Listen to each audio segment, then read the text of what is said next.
Good morning. Welcome to First Universalist Church of Rochester, where we are called to nurture the Spirit and serve the community. I am Kitty Forbush, she, her, and I will be your worship associate this morning. Joining me in leading worship are Dr. Brock Tijvold, he, him, Michael Scott, providing our tech this morning, Reverend Michelle Yates, Ezekiel McGee, they, them, our Grusher, and Karen Labraco, she, her, for our online ministry team. And preaching with us this morning is our affiliated community minister, Reverend Kelly Spahr. She, they. Reverend Kelly Spahr is a community minister affiliated with our congregation, First Universalist Church of Rochester, and former longtime member of First Unitarian Church of Rochester. Reverend Kelly is a part-time chaplain at Strong Memorial Hospital and also serves as an outpatient neuropalliative chaplain for the neurology department. She works for Hillside Children's Center with their nursing teams, supporting healthcare access for foster children. Reverend Kelly serves on the Professional Advisory Board for Crossroads of Caring, a community-based clinical pastoral education program, and consults for the Spiritual Care Association, assisting with the board certification process for healthcare chaplains. She also serves on the Parent Advisory Board for the Golisano Children's Hospital Pediatric Behavioral Health Clinic and the Policy Subcommittee of Rochester City School District. Wow. We are so glad you could make it here today, Reverend Kelly. And also I'd wanted to congratulate her on her recent marriage. Okay.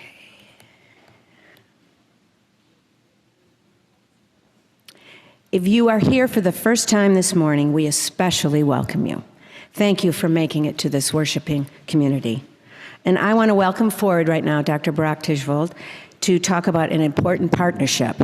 Do not worry, he's not leaving us.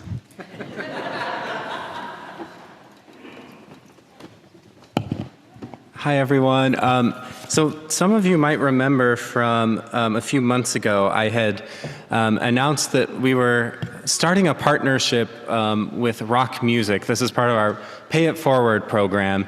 We wanted to find a way to really have an influence on the community through our music. So the music committee has been working on a way we can encourage access to music education within the community. So I'm just curious, is Rachel Mills here? Hi, Rachel. So this is Rachel in the back here. Rachel's sort of here representing Rock Music. This is a really, really incredible organization in the community that does so much for music education for students in the city of Rochester. So the reason I'm bringing it back up again today is because we have our first check in the mail to them today as kind of our ongoing effort from First Universalist and the Music Committee to help encourage music education and access to music education within the community. I don't know, Rachel, did you want to come up and say anything or just give a wave or whatever you're comfortable with? But so we'll have Rachel say a little bit more about what Rock Music does and where this money will be going. So thank you, Rachel.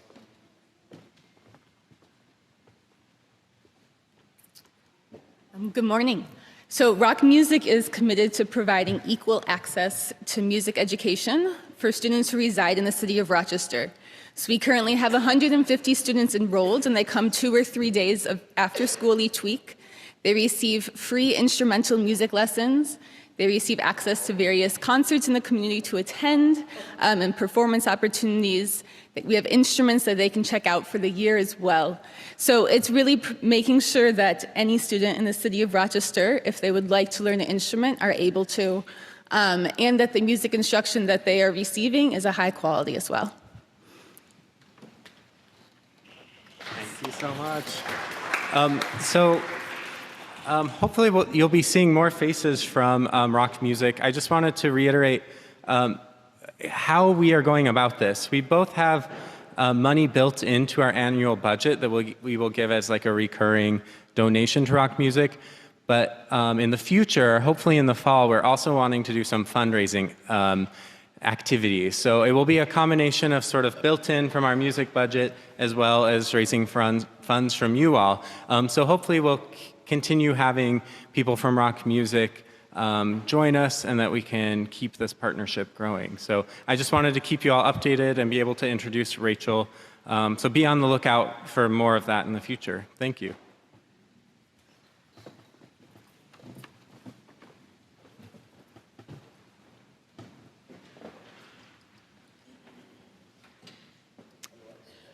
We have a visitors form that can be found in the chat for our folks online and can be accessed by scanning the QR code in your pews or on the back of your order of service.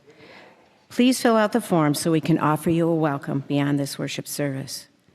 Before we take a moment to turn to our neighbor, let us take a moment to turn towards the camera and to greet our online worshiping community. Please offer a wave. If you're online, please pop into the chat to offer a greeting. To our online community, please wait to share joys and sorrows until later in the service, so they'll be visible to those here in the sanctuary. If you are here at First Universalist, let us take a moment to turn to our neighbor this morning and offer a greeting.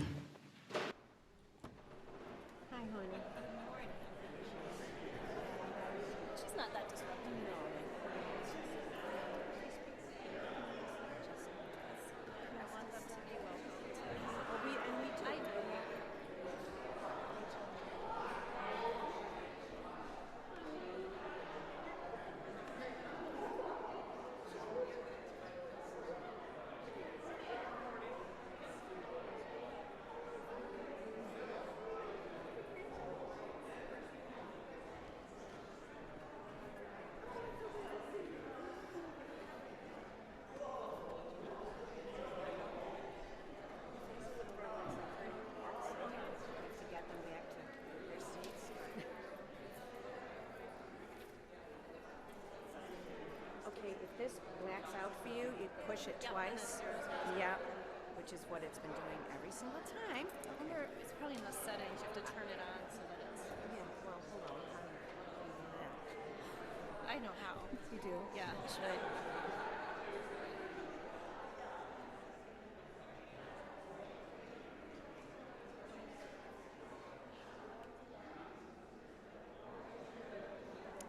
Not doing it. There, I think that's fine.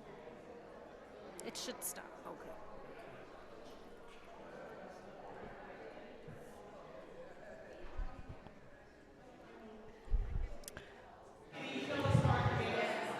No, it's like, I always say, it's like herding cats. So if you'll please stand in body and spirit for our opening hymn, which is number 131, Love Will Guide Us.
What doesn't kill you makes you stronger. No pain, no gain. Do these trite sayings explain the role suffering plays in our lives? What is the point of suffering? Why? And what of those whose entire lives are mired in suffering? From war, from poverty, from hunger, from disease, from houselessness, from isolation, from mental illness, from addiction, from unlawful incarceration, from racism and bigotry, from homophobia and transphobia. But somehow, there is kindness, there is goodness, there is compassion, forgiveness, generosity, and the incredible power of the human spirit. Is suffering a part of our existence to remind us of all those things? That somehow we survive suffering because of these things? Life, doing all of life, its tragedy and its triumphs, the crushing lows and monumental highs. And as in the words of the poet Rupi Kaur, what's stronger than the human heart, which shatters over and over and still lives? So come, let us be in all the ways of life and worship together. Will Bill Alwell please come forward to light our chalice?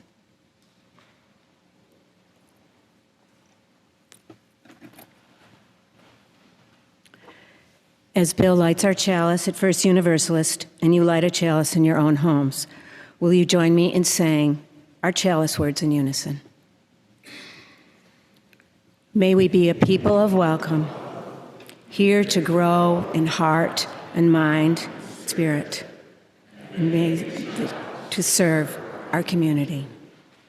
Please rise in body or in spirit and join me in our affirmation of faith, followed by our song offering.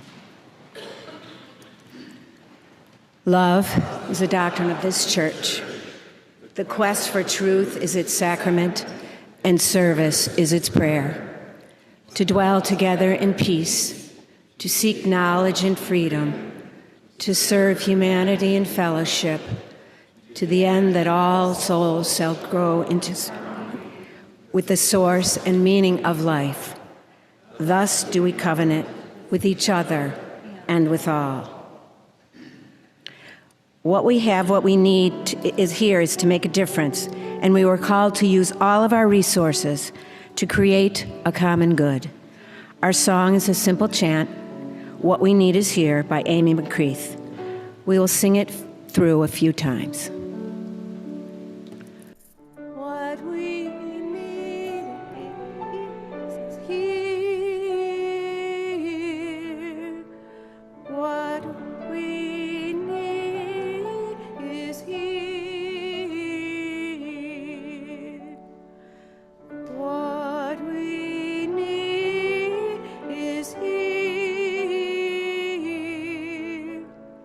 What we need is here.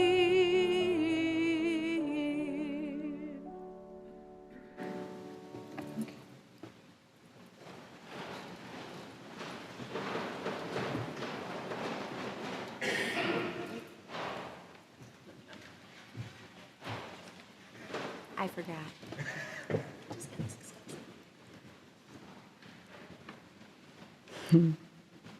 Everything we do in this church is made possible by the gifts of your time and resources. We give thanks for your service and your generosity. Our offering today goes to support the work of First Universalist Church. You are invited to drop an offering in the basket or to give online by scanning the QR code in your pew. For folks online, please click the link in the Zoom chat window to give to First Universalist. And of course, if you're here for the first few times, please feel free to let the basket pass.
to invite up any of our kids to listen to the story today. A little closer. Do you want to sit there? Cool. Now, Sage, Walter wants to sit on the heat vent, which is very cozy, and you're welcome to join him if you want to. Yeah, it's cozy. So our story today is called Beneath by Corey Dorfield. No, I need you to sit down here so you can see the pictures. Yeah. Are you ready? All right. So before I start, I want you to think about how sometimes how you might look on the outside is not how you feel on the inside. And people who might know you at school or at church, they might not know all the things that are going on in your life, right? Yeah. So there's stuff that's on the surface, and there's stuff that's inside. All right. So I love this part in the beginning. Beneath, and you can see, oh, there's a lump underneath that blanket there, and a man peeking in the door. Finn was in a horrible mood. Grandpa wanted to talk about it. Finn did not. No, you won't understand. What if we just go for a walk? Grandpa asked. Please? Fine. Phil let out a sigh. But I'm staying under here, under his blanket. Don't worry, said Grandpa. I'll remember to think about what's beneath. I think he means what's beneath the blanket. Grandpa headed for the forest. It's just like when I look at the trees. And remember, there are parts I can't see. Because beneath what's growing up above is what's growing deep below. The roots. You know, the roots are almost as big underneath the ground as the tree is above the ground. No. Hands to yourself. Or there, Grandpa pointed. See the boat just sitting out on the still water? Finn shrugged. Sometimes beneath what looks perfectly still, so much can be swirling around. All those fish and animals in the water. Trying to guess what's beneath can be easy, Grandpa whispered. I think she's going to be a mom. The bird's sitting on a nest of eggs. Oh, look, Finn's face is starting to peek out of his blanket. Other times, what's beneath is a mystery. I'm not sure what that fox is digging for. Be careful. All right, what's next?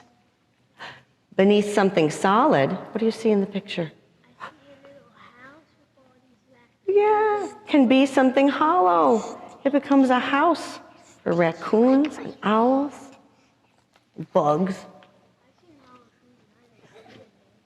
Beneath what's falling apart, see all these rotting leaves, can be what's just starting to form. All these little trees. What's that? Yeah, right underneath all those dying leaves might be all these new plants just starting to grow. Okay, no. That's not being a good friend. Beneath what's happening on the outside is what's happening on the inside of plants, the seeds inside the plant pods. It is, we're getting there. Inside of animals, their skeletons, and people, Finn wanted to know. Look, yeah, it's showing inside of the person, there's a baby growing. Of course, Grandpa answered. Everyone is more than what you see. Beneath appearances are experiences. You might not know what this is. It's showing an older lady, but you know what this is around her neck? It's an Olympic gold medal. So she was an athlete who competed on a world stage. That's awesome. Beneath actions are explanations. It looks like this kid's having a temper tantrum. Do you know why? Well, right now, he shows his tummy growling. He's hungry. And it looks like his grown-up is offering food and drink. Beneath what's different is what's the same. So you can see these two people, they might look very different in very different ways, but they love that same music tune. Yeah. And sometimes, Grandpa paused, beneath someone who looks like they don't understand, or they won't understand, is someone who knows exactly how you feel. Finn has a broken heart, but Grandpa knows what it's like to have a broken heart too. Oh, there's Finn. I didn't know he had so much hair. Grandpa turned toward home. Finn wanted to keep walking. Please? Gives Grandpa the blankie. Yeah, it does look like a cape now. Together they climbed to the top of the hill. Oh, wow, said Grandpa. Just look at all those stars. Finn looked up at the sky and smiled. Don't worry. I'll remember what's beneath. What's beneath the stars? It's them together and their love for each other. All right. All right, I need some helpers, some strong helpers. Are you a strong helper? Excellent.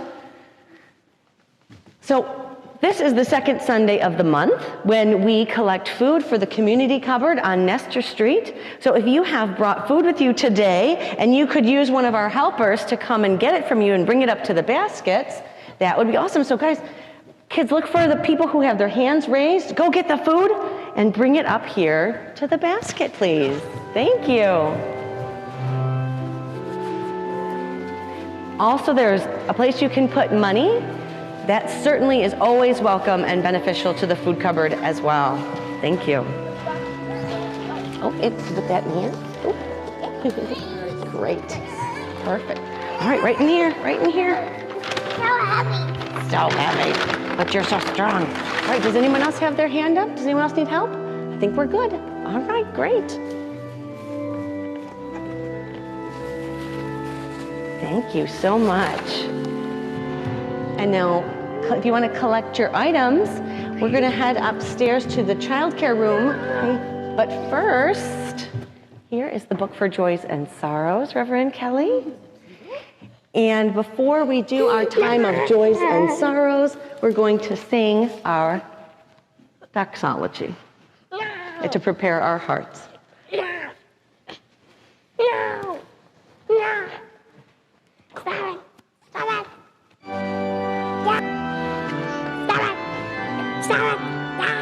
No root beer. Is that how we behave in church? To show reverence? You did.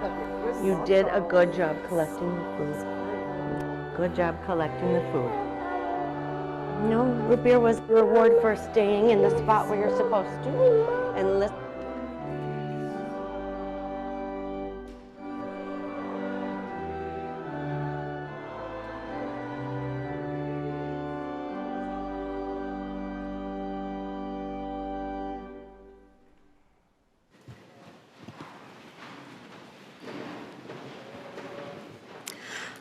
Good morning.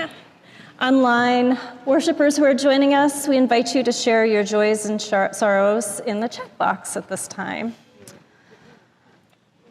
Our joys and sorrows this morning start from Elizabeth Osta. She shares a sorrow, prayers for James Smith, whose mother died last Tuesday. James was recently with us with a message of resilience and spoke with great appreciation of his mother. We send our condolences. Lois Baum also shares a sorrow. Greg Baum had a mild heart attack Thursday. Friday's echocardiogram revealed blockages which the cardiologist is treating with medication, no stents. He is doing well and should be released from the hospital today. Tom Williams shares a joy. This afternoon, First Universalist will have 2 teams bowling for the homeless at Bowl-O-Rama on Jefferson Road. Come cheer us on. And Newcomb shares a joy and a sorrow. A joy that Fosamax exists, and a sorrow I officially have osteoporosis in my back and a joy, yet again, that I can take Fosamax. I also have a joy to share that my youngest son officially, legally completed his name and gender transition and got his new birth certificate on Friday. So he is now Eris Flint Hall, which is very exciting. Let me see if I can read these. I do not see any joys and sorrows in the chat. All right, and now because I'm an old lady, I have to transition to paper because I can't read things on this iPad.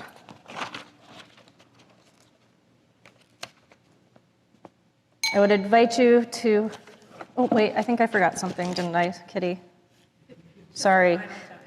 Things have changed since the last time I was here, so grant me a little bit of grace. See if I can find it on here.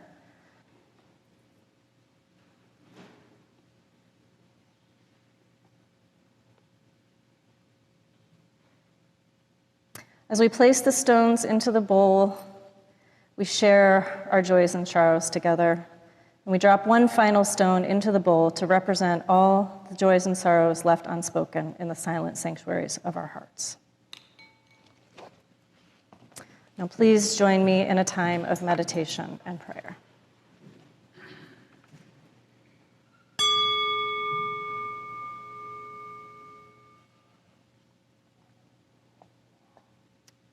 Pema Chodron wrote a book called When Things Fall Apart.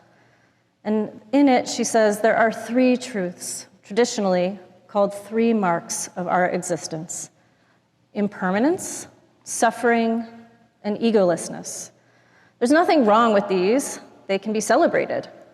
Our fundamental situation is joyful. But what about suffering? Why would we celebrate suffering? Doesn't that sound masochistic? Our suffering is based so much on our fear of impermanence. Our pain is so rooted in our one-sided, lopsided view of reality. Whoever got the idea that we could have pleasure without pain? It's promoted rather widely in this world, and we buy it. But pain and pleasure go together. They are inseparable. They can be celebrated. Birth is painful and delightful. Death is painful and delightful. Everything that ends is also the beginning of something else. Pain is not a punishment. Pleasure is not a reward. So how do we celebrate impermanence, suffering, and egolessness in our everyday lives? When impermanence presents itself in our lives, we can recognize it as impermanence. We don't have to look for opportunities to do this. When your pen runs out of ink in the middle of writing an important letter, recognize it as impermanence, part of the whole cycle of life. When we recognize it, we can also recognize our reaction. When suffering arises in our lives, we can recognize it as suffering. When we get what we don't want, when we don't get what we want, when we become ill, when we're getting old, when we're dying, when we see any of these things in our lives, we recognize suffering as suffering. And then we can be curious, notice, and be mindful of our reactions to that. Usually, we're either resentful and feel cheated somehow, or we're delighted.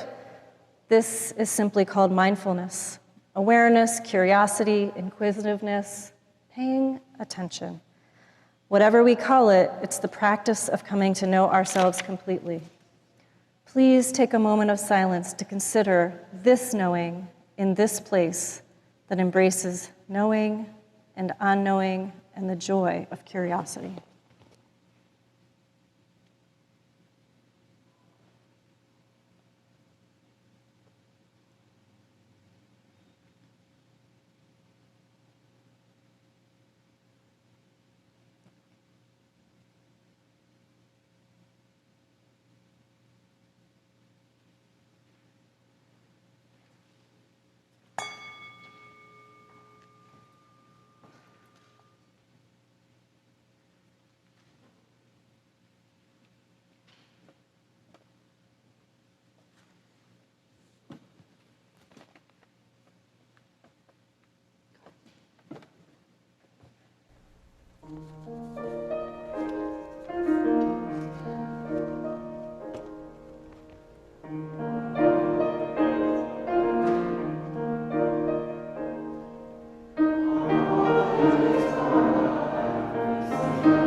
Kitty, may I borrow you for one moment? I'm so sorry.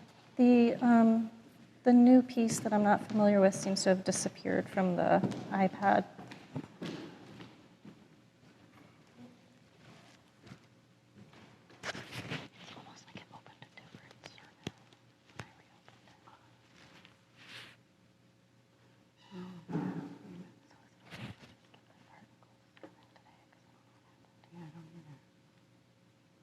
Technical difficulties.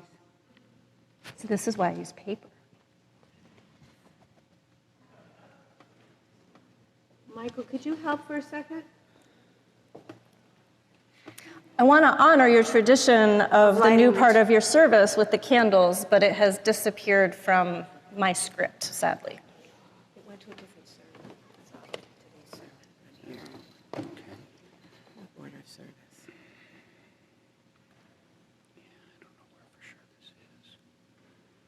Why do bad things happen to people like us?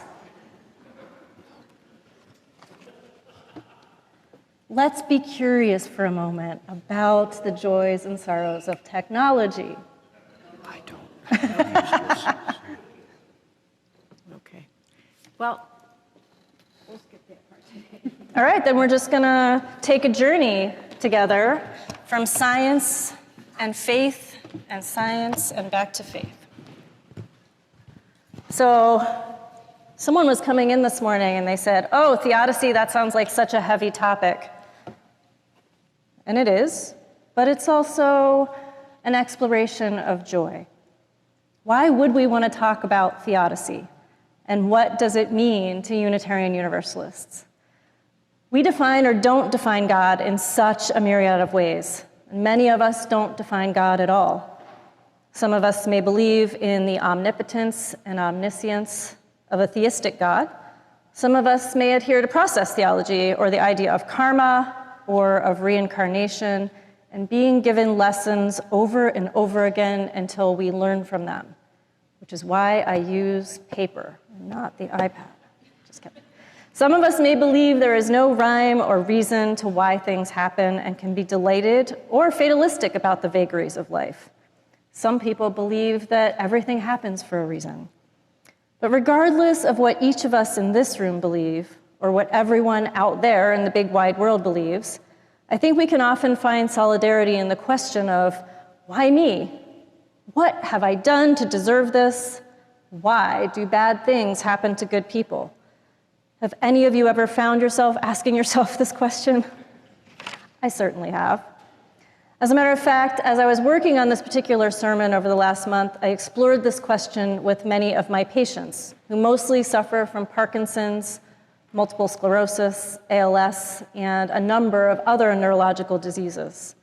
These are illnesses that can take away joy and identity piece by piece and can lead to despair for patients and caregivers alike. They can also create a perfect storm of isolation and a struggle to find a sense of purpose in one's life. Do my patients, as Pima Chodron suggests as possible, find delight in this suffering? I can assure you that they do not. So the presence of evil in the world, or even more simply, the question of why, is something I wrestle with all the time. I have pored over Kant and Descartes, biblical passages, writings from religious teachers, and thought about my work as a chaplain, where why is probably the most common question I am asked. Since many of the patients I see are Christian, I often refer them to the book of Job.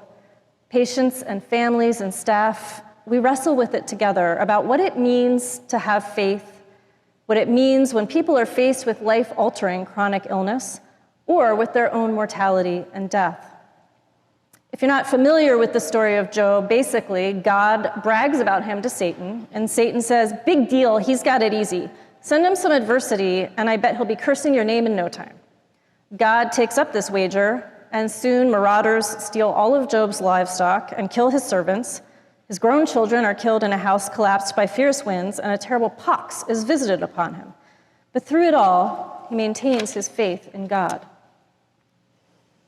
Carlos Sumala writes in Christianity and Islam, the core of the book of Job raises haunting questions about why a righteous God allows the suffering of the just. By concentrating instead on the beginning of the end of the book, however, most Jewish, Christian, and Muslim interpreters have focused not so much on the character of God as on the character of Job and his wife. The issue then becomes how the faithful should respond to terrible and undeserved suffering. Job's most important attribute and message as a prophet is patience in the face of undeserved suffering. In the story of Job in the Bible, as well as in the Quran, suffering is understood as a divine test that prophets undergo to demonstrate their faithfulness in the face of adversity and to prove that they are worthy. As I speak to folks across traditions and as I read and when I dig through theology books, a theme arises around what it means to be faced with evil or death or sin. Whether one is a theist, an atheist, or something in between, we almost universally struggle with this question of bad things happening. And the one thing we still all have in common is our free will. In the Catholic Catechism, there's a section on the freedom of man. Freedom is the power rooted in reason and will to act or not to act on one's own responsibility. By free will, one shapes one's own life. Human freedom is a force for growth and maturity and truth and goodness. It goes on to say there is the possibility of choosing between good and evil, and thus of growing in perfection or of failing. The more one does what is good, the freer one becomes. There is no true freedom except in the service of what is good and just. The choice to do evil is an abuse of freedom and leads to the slavery of sin. In our tradition, we sometimes equate sin with disconnection from each other. And the Catechism finally says freedom is exercised in relationships between human beings. Every human person has the natural right to be recognized as a free and responsible being. All owe to each other this duty of respect. The right to the exercise of freedom, especially in moral and religious matters, is an inalienable requirement of the dignity of the human person. This right must be recognized and protected by civil authority within the limits of the common good.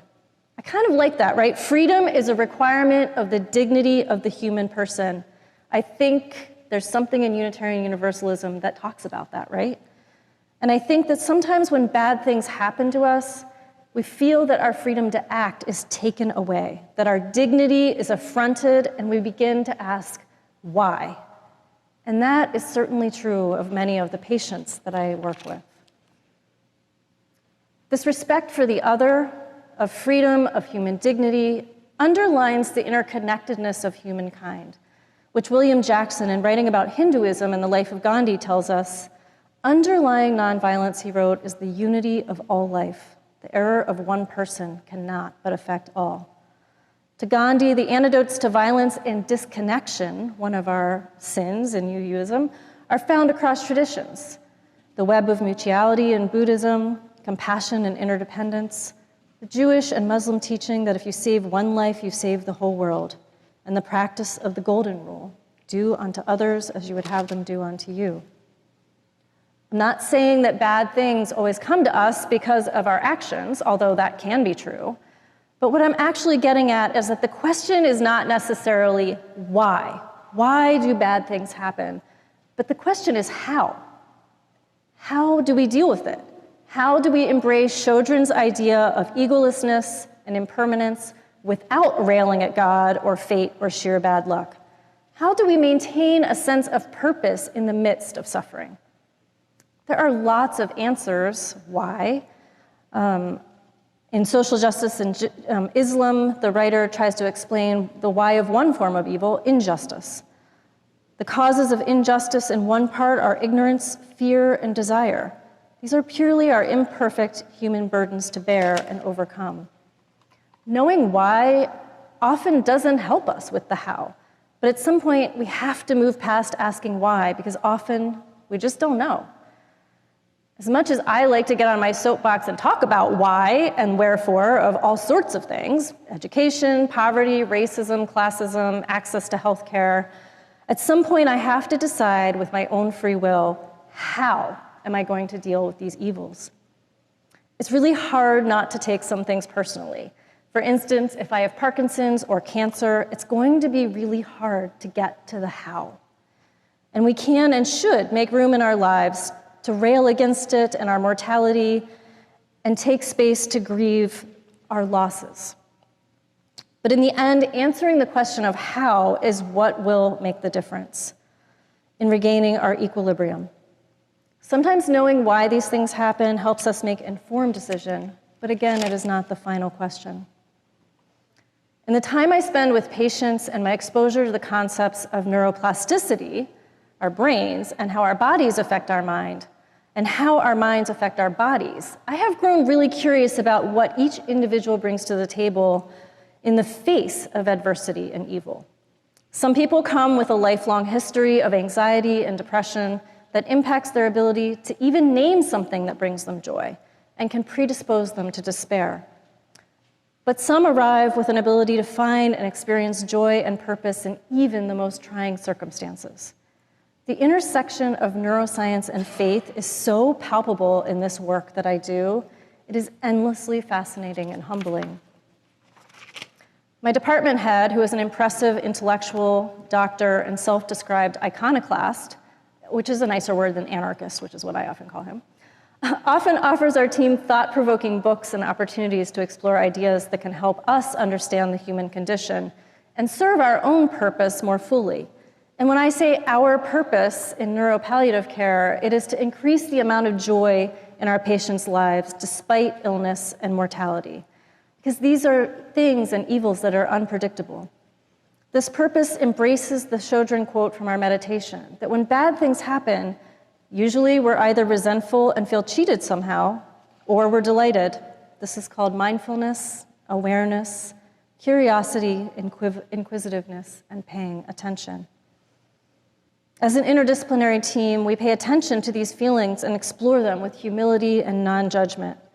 Last year, my department head, Benzie, gifted me with the book, The Art of Possibility, for my birthday.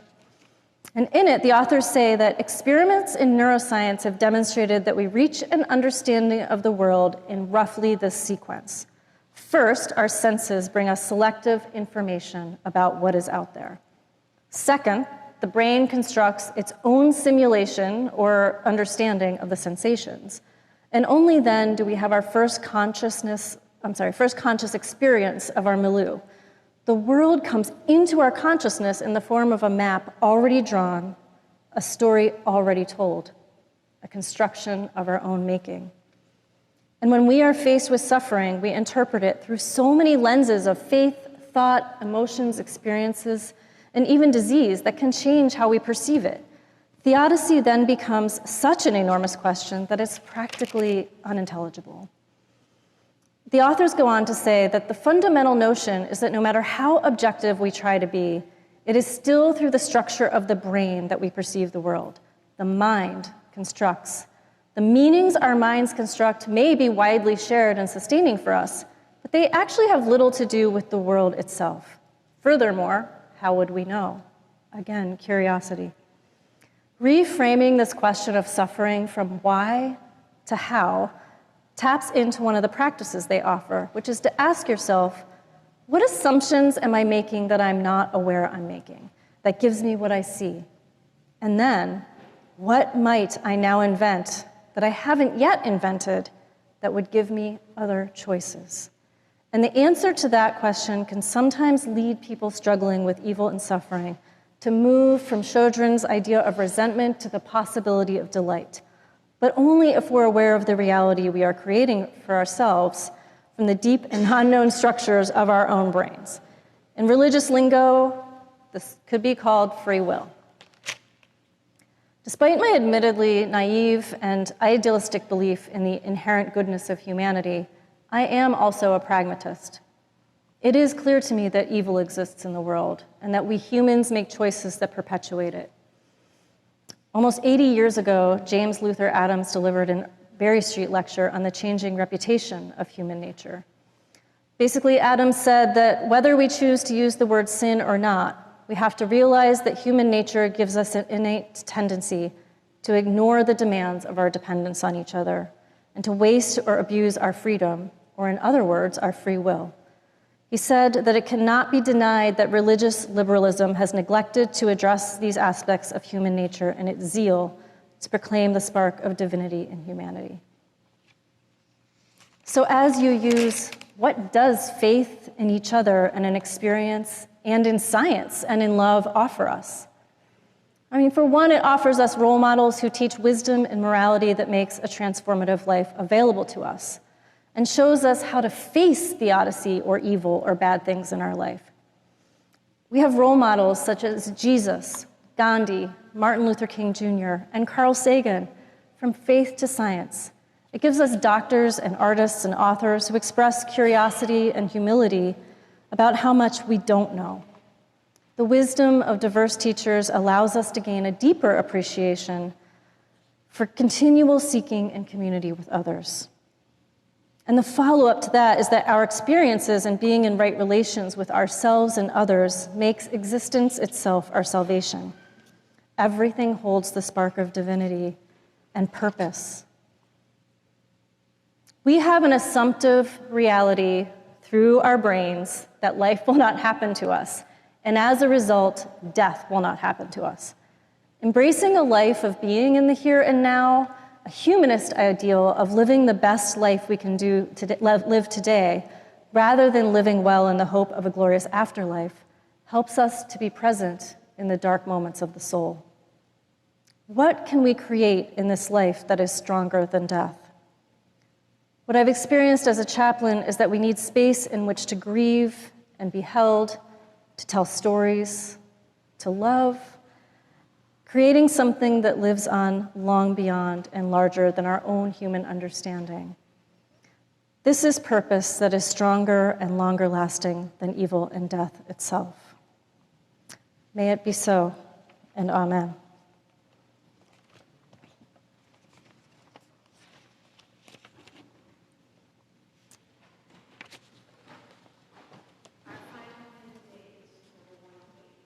Yes, please rise in body and spirit for our closing hymn, 108, My Life Flows On in Endless Song.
Now extinguish our chalice. We extinguish this flame, but we keep its light in our hearts, with its message of love and justice, taking it outside these walls to the world we live in until we are together again. Madeleine L'Engle writes as her characters prepare to enter a mitochondria, a being with its own DNA that powers our own inner human cells. This was a dance ordered and graceful, and yet giving an impression of complete and utter freedom, of ineffable joy. The pattern became clearer, closer, wind and fire moving together, and there was joy and song, melody soaring, gathering together as wind and fire united. And then wind, flame, dance, song cohered in a great swirling, leaping, dancing, single sphere. What was that? The birth of a star. We are all stars. We are all immortal through our actions, our living, and our being. May it be so.